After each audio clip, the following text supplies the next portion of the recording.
Hello, beautiful, and welcome to Finding Fertility.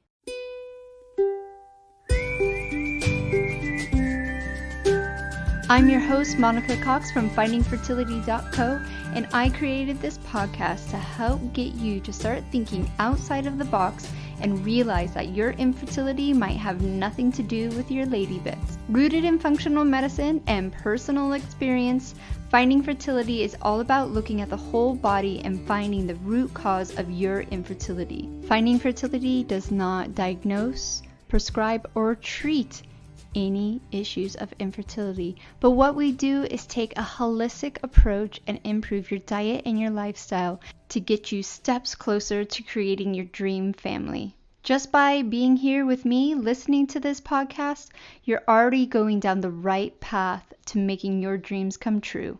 Let's do this together.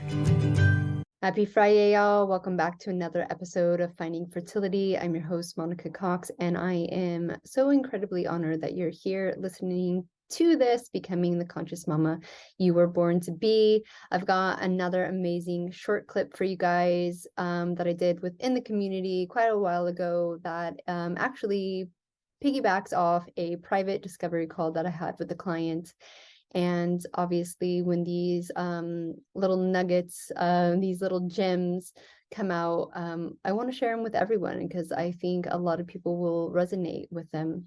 So without further ado, let's get to today's episode. So I want to talk about today a discovery call, a private discovery call that I just had a few hours ago. And one of the issues that got brought up was that this particular woman had already made changes to her health because she had her gallbladder removed, and she noticed that certain foods weren't working for her. So, she changed diets. So she's used to kind of change, but she got pregnant really easily at 40, and then is dealing with secondary infertility. She's done 6 IUIs, 4 IVFs, and has suffered over, I think, like 7 miscarriages. 1 IVF, quote unquote, got her pregnant, but out of all the fertility treatment, that's how far she got. She miscarried that one. And at the end of our call, she kind of apologized to me in the sense of, like, I could tell she was really overwhelmed. And I said, you don't have to be, sorry. She's like, I believe in you, but what you're telling me is like so far off of what I've been doing the last 4 years that it's hard to believe and hard to have trust in that. And I think that really comes down to having trust in your own body, right? After years of miscarriages and failed treatments and not, staying pregnant naturally, it's really hard to trust that your body actually knows what to do if you give it the right mental, emotional, and physical support to be able to do it.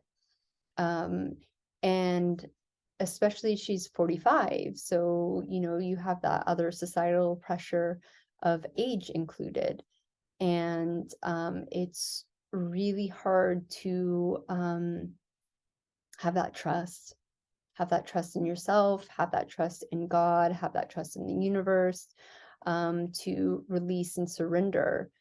And if you guys have been here long enough, I'm super honest. That is the quickest and maybe not the easiest way, but the quickest way to get you guys where you need to be, right? We all feel super time poor, so there's no reason and no purpose to beat around the bush. It just doesn't serve you the way it might do in a different situation. Honesty right now will save you months, years, heartache, and financial pressures if you just know the truth. Now, whether or not you connect with that truth or are ready to hear the truth or resonate with the truth is a completely different story. But the truth is, it takes a minimum amount of time to use a holistic, functional approach. And this is only down to Mother Nature, because I cannot make a quality improve quicker than 3 months, right? So from, let's even just say, the moment you decide to work with a functional holistic approach, it's going to take a minimum from that time to see the benefits within the egg quality. Now, the hard truth is, depending on where you are in your fertility, health, or your overall health, really, is that you might need 3 months just to sort out the upstream shit before it can even actually impact the fertility stuff. Because remember, everything happens upstream.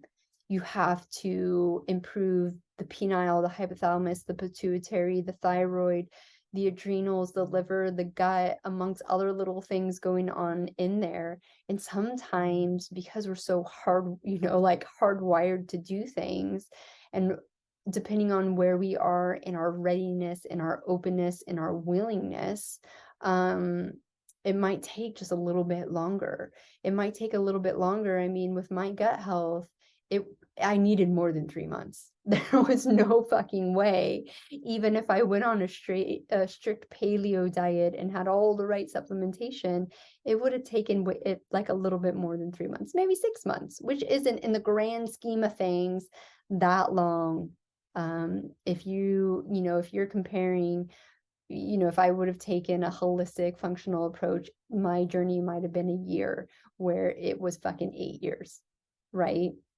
So sometimes it's like relevant to where we are. And so that's the hard truth. And so that was like, a little bit of a disappointment for her, because I think sometimes you hear, like, you feel like you're super in tune with someone, you're super excited about their message, it's new, it's fresh, it's hopeful. And then all of a sudden they're like, well, no, 6 months. 6 months before you can try IVF again, 6 months before you might see a natural pregnancy. Because reality is, if you're having reoccurring miscarriages, I'm going to tell you to use protection while we support your fertility to get up to a certain baseline. So you might have to not try for 3 months, which is a lot for fucking people. And I get it. I understand it. But these are the hard truths to get you to your ultimate goal a lot quicker, a lot sooner. Because what's happening, if you don't use protection and you unfortunately have another miscarriage, as you know, if anyone's dealt with miscarriages before, it kind of pushes you back. You have to give your body time to recover physically, mentally, and emotionally from that.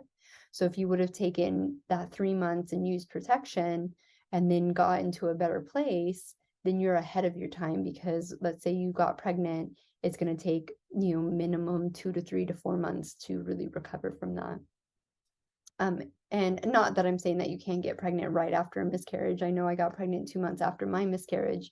But I must say that I was in a mentally and emotionally very healthy place during that time. I was probably the healthiest that's not true.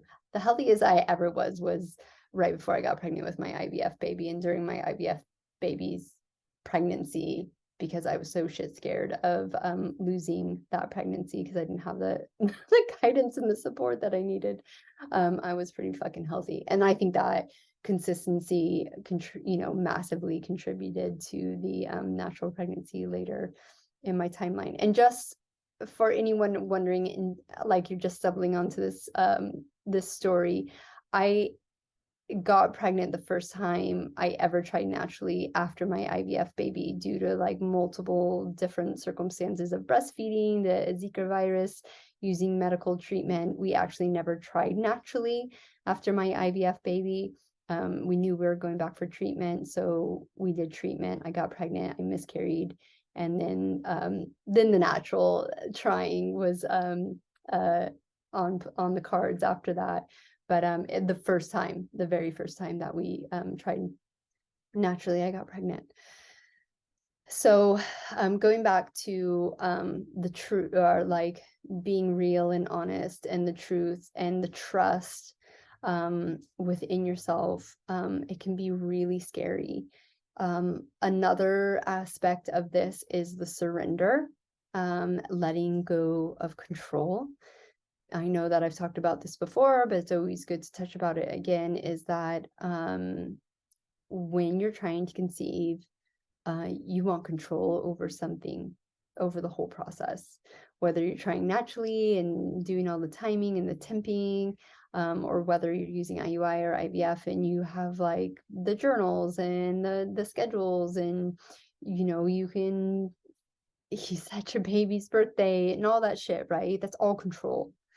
And I'm not saying it's a bad thing, but in this conversation, she did mention, she's like, oh, well, when you do IVF, at least you don't have to like, track your cycle. And I had to stop her there. And I said, well, you have regular periods, right? She's like, yeah. I said, well, when you ovulate then, right? She's like, yeah. And I said, then you don't need to track your cycle. And she said, well, I just want to double make sure. I said, yeah, but don't you see that all that pressure it puts on you? It takes the fun, the joy, the excitement, the miracle out of, creating a human being. It sucks all of that out away from you. And the honest truth is, so does IUI and IVF. And I know sometimes it's necessary and needed. And I said, unless you have irregular cycles, I would not track anymore. I would have the confidence. And I know that's really hard, but that is part of the process, and part of what I do in my coaching is help you surrender to the possibilities. And it's really scary and sometimes not fun, but I do think really necessary in some instances. When you're talking about years of infertility and failed treatments and failed cycles and miscarriages, it's really time to tap into, I always, talk about with my one-to-one clients, and I don't know if I've talked about it loads here on the, in the community on these calls or in the podcast, but, and I think I have. But be real honest with yourself right now. Take stock of your life. Take stock of how you're acting on a week-to-week basis. If your child was sat up there looking at you, or your children, would they be like, oh, look at how fun she is. Oh, I cannot wait to be like in her belly. I can't wait to be her child. Look how much fun she has. Look how much joy is in her life. Look at her. Or would they be like, oh, fuck, she's really caught up in that. She's not present. She's really angry. She's bitter. She's jealous. She's sad. Where all these emotions are super valid and they're okay in certain situations. But is that like what you are for most of the time? So really take stock of how you're acting, who you're being, and if your child, because they are, they're watching, would that be the mom that they're waiting to come for? I know we've talked about spirit babies on here. I know we've had Nancy on the podcast. I know it's there's part of the course, a spirit baby section now that you can dive more into. And I know now that my babies were like, sort your shit out. We don't want that body. Your body is too unhealthy for us to come down here. Yeah, we know you can use medical assistance. Yeah, we know you can push it, but we want you to sort it out, not only for us, but so you can help other women as well. And it's really funny because I'm having a lot of people come and say like, oh, you have all these spirit babies around you. Like, are you planning on having any more kids? I'm like, I'm retired. I'm very grateful for my 2 little boys.